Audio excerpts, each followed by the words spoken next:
बहुत दिनों की बात है, एक गांव में एक जुलाहा रहा करता था।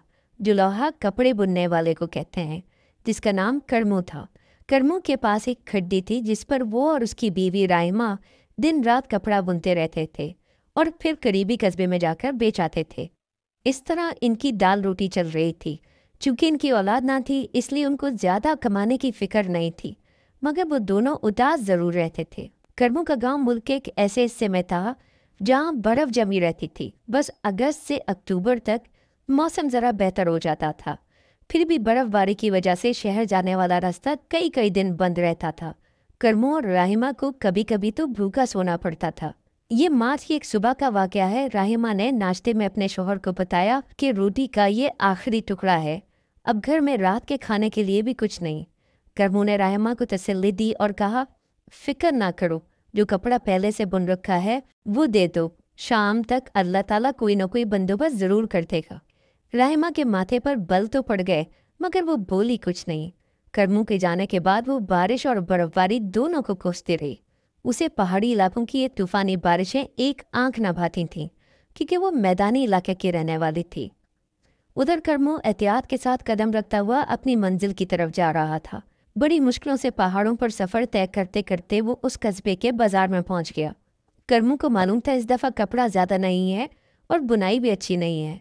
चुनाचा वो एक छोटी दुकान की तरफ गया और डरते डरते दुकानदार से पूछा, क्यों भाई, ये कपड़ा लोगे? दुकानदार ने कपड़े को इधर उधर पलट कर देखा और ज़्यादा अहमियत ना देते हुए पूछा, कितने में बेचोगे? करमू ने कहा, 50 रुपये में। हैं? इस कपड़े के 50 रुपये? जाओ मियाँ, कोई और दुकान देखो, वैसे भी आजकल कारोबार मंदा है। करमू ने दुकानदार से पूछा, तुम कितने दोगे? तो दुकानदार ने कहा, 15 रुपये। करमू ने चुपचाप 15 रुपये में कपड़ा बेचा और आगे बढ़ गया। रास्ते में उसने कुछ खाने पीने की चीज़ें लीं और घर की तरफ रवाना हो गया। अभी करमू वादी में पहुंचा ही था, उसे महसूस हुआ कि सामने जैतून के दरख्त के नीचे बर्फ गुलाबी हो रही है। उसने आगे बढ़कर देखा, दरख्त के बिल्कुल नीचे एक कूंज बुरी तरह जख्मी पड़ी थी। उसके सीधे पैर के बिल्कुल नीचे छोटा सा तीर लगा हुआ था। तो ये बर्फ कूंज के खून की वजह से गुलाबी हो रही है, करमू ने सोचा। कूंज की कराह ने करमू के पांव पकड़ लिए। उसने अपना सामान नीचे रखा और बड़ी एहतियात से जख्मी कूंज को लगा हुआ तीर निकाल दिया। कूंज हालांकि बहुत निटाल हो चुकी थी, मगर रिहाई का एहसास इतना खुशगवार था कि ना जाने कहाँ से उसमें इतनी ताकत आ गई। इसने अपने जख्मी पर फड़फड़ाए और उड़ गई। कूंज अभी फिजा में बुलंद ही हुई थी कि उसका शिकारी नाजिर हो गया। तुमने उड़ाई है मेरी कूंज, वो चिल्लाया। हाँ भाई, वो बेचारी जख्मी थी, मुझसे तो इसकी तकलीफ न देखी गई, इसलिए उड़ा दिया।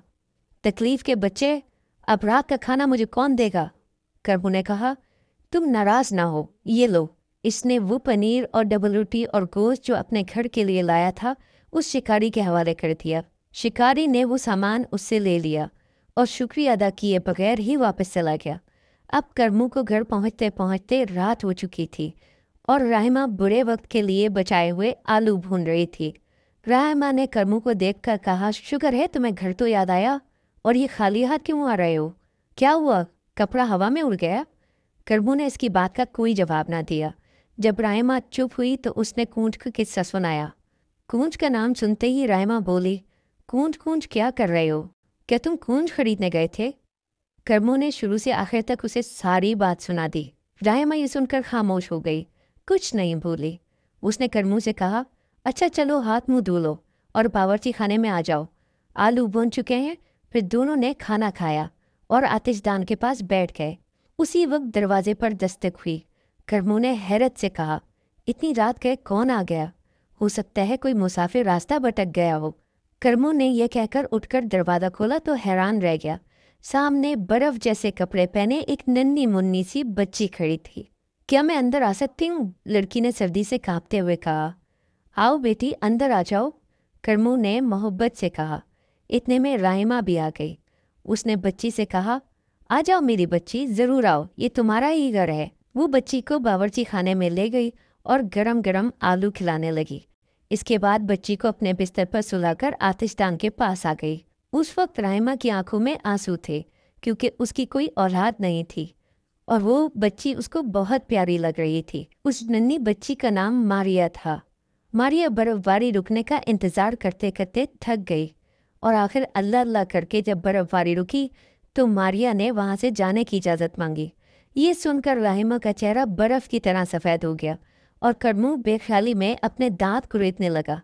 थोड़ी देर बाद करमू ने पूछा, बेटी हमारे पास तुम्हें कोई तकलीफ़ है?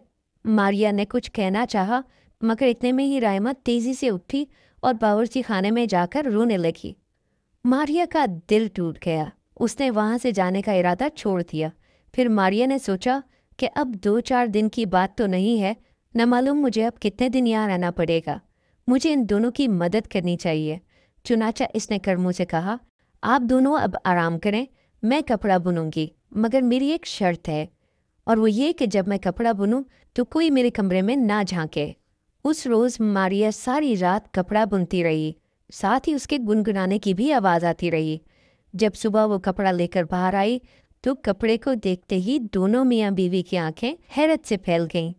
अरे इतना उम्दा कपड़ा, ये तितली के परों जैसा नरम और मुलायम कपड़ा तुमने बुना है?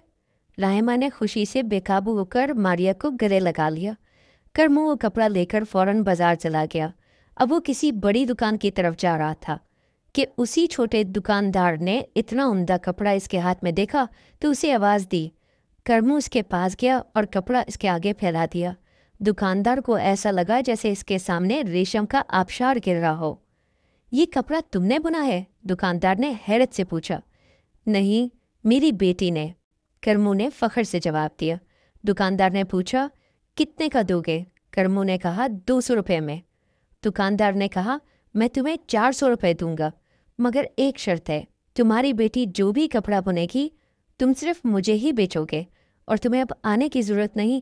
मेरा मुलाजिम हर हफ्ते आकर तुम्हारे घर से कपड़ा वसूल कर लिया करेगा और तुम्हें पैसे भी अदा कर दिया करेगा। करमू ने खुशी से हामी भर ली और 400 रुपये लेकर घर की तरफ चल दिया।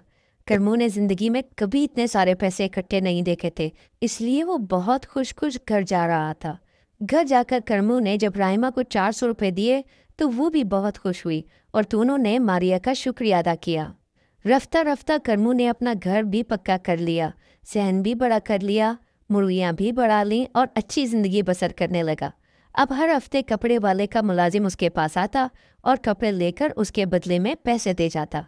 एक रात जब दोनों मियाँ बीवी खाना खाने के बाद आतिशदान के पास बैठे थे तो करमू ने अपनी बीवी से कहा, ये मारिया आज कमरे में इतनी जल्दी क्यों चली गई? उस पर तो बस काम की धुन सवार है। राहिमा ने प्यार भरे गुस्से से कहा। अभी वो कुछ और कहती कि दोनों की तवज्जो मारिया के कमरे से आते हुए गाने पर हो गई। ये तो यकीनन मारिया ही गा रही है। आज इसकी आवाज़ में इतना दुख क्यों है? दोनों ने एक दूसरे को फिक्रमंदी से देखा। राहिमा सोच रही थी कि मारिया रोज़ बरोज़ पीली क्यों होती जा रही है और खड्डी की आवाज़ भी बराबर आहिस्ता होती चली जा रही है। कभी तुमने सोचा मारिया ने हमें अपने कमरे में जागने से क्यों मना किया है? राहिमा ने पूछा। ये बात वो करमू से इससे पहले भी कर चुकी थी, मगर करमू ने हमेशा उसे नज़रअंदाज कर दिया था। मगर आज राहिमा के लहजे में कोई ऐसी बात थी कि वो परेशान हो गया। चलो आज झांक कर देखते हैं, राहिमा ने करमू से कहा। फिर दोनों दबे पांव सारा के कमरे की तरफ गए और ज़रा सा दरवाज़ा खोलकर अंदर झांका। अरे! राहिमा के मुंह से बेख्तियार एक चीख निकली। कमरे के अंदर एक खड्डी के किनारे एक कूंज बैठी अपने परों को चोंच से अलग कर करके उनसे कपड़ा बुन रही थी। वो दोनों ये देखकर सहम गए और वापस चले आए। सुबह उन्होंने सारा के कमरे का दरवाज़ा खोला तो अंदर कोई ना था। कमरे में इधर उधर कुछ सफ़ेद पर बिखरे हुए थे। उन्हें अपनी वादा खिलाफ़ी पर बहुत शर्मिंदगी हुई, मगर अब बहुत देर हो चुकी थी। आप तो जान गए हैं कि मारिया कौन थी। इस वीडियो को लाइक कीजिए, हमारे चैनल को सब्सक्राइब कीजिए और बेल आइकन पर क्लिक कीजिए।